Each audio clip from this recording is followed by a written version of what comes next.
नबी पाक अलैहिस्सलातु वस्सलाम ने इरशाद फरमाया कि जब बंदा नमाज के लिए खड़ा होता है, जब बंदा नमाज के लिए खड़ा होता है और अल्लाहु अकबर कहता है, तो रब ताला उस बंदे को गुनाहों से ऐसे पाक कर देता है जैसे माँ के पेट से आज ही पैदा हुआ है। जब बंदा नमाज के लिए खड़ा होता है, सिर्फ तकबीर तहरीमा कही, अल्लाहु अकबर कहा, गुनाहों से ऐसे पाक हो गया जैसे माँ के पेट से आज ही पैदा हुआ है। फिर जब वो बंदा तावुज़ पढ़ता है तो रब ताला उसके बदन के हर बाल के बराबर उसको नेकी अता करता है। उस बंदे के बदन पर जितने बाल हैं, हर बाल के बराबर रब ताला उस बंदे को क्या करता है, नेकी अता करता है। फिर जब वो बंदा सूरत फातिहा पढ़ता है, रब ताला उस बंदे को हज व उम्रे का सवाब अता करता है। सूरह फातिहा पढ़ता है, रब ताला उसको हज व उम्रे का सवाब अता करता है। अब जब वो बंदा रुकू करता है, रब ताला उस बंदे को सोना सदका करने का सवाब अता करता है।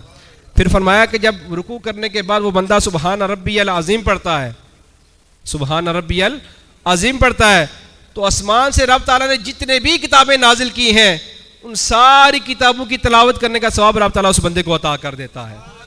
अब जब बंदा समी अल्लाहु लिमन हामिदा कहता है, रब ताला उस बंदे की तरफ नजर रहमत फरमाता है।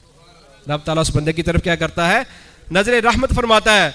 अब फरमाया कि जब वो बंदा सजदा करता है, रब ताला उस बंदे को जिन और इंस की जितनी बातें हैं, सारी बातों का सवाब रब ताला उसको बंदे को अता कर देता है। अब जब वो बंदा सुबहान रब्बियल आला कहता है, गोया कि रब ताला कुरान पाक की जितनी सूरतें हैं, जितनी आयतें हैं, हर आयत पर गुलाम आज़ाद करने का सवाब रब ताला उस बंदे को अता कर देता है।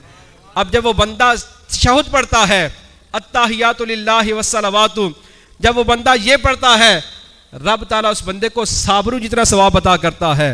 और जब वो बंदा सलाम फेरता है, रब ताला उस बंदे के लिए जन्नत के 8 दरवाजे खोल देता है। और रब ताला फरमाता है, जा जिस दरवाजे से दिल चाहता है जन्नत में दाखिल हो जा, जिस दरवाजे से तुम्हारा दिल चाहता है जा जन्नत में दाखिल हो जा।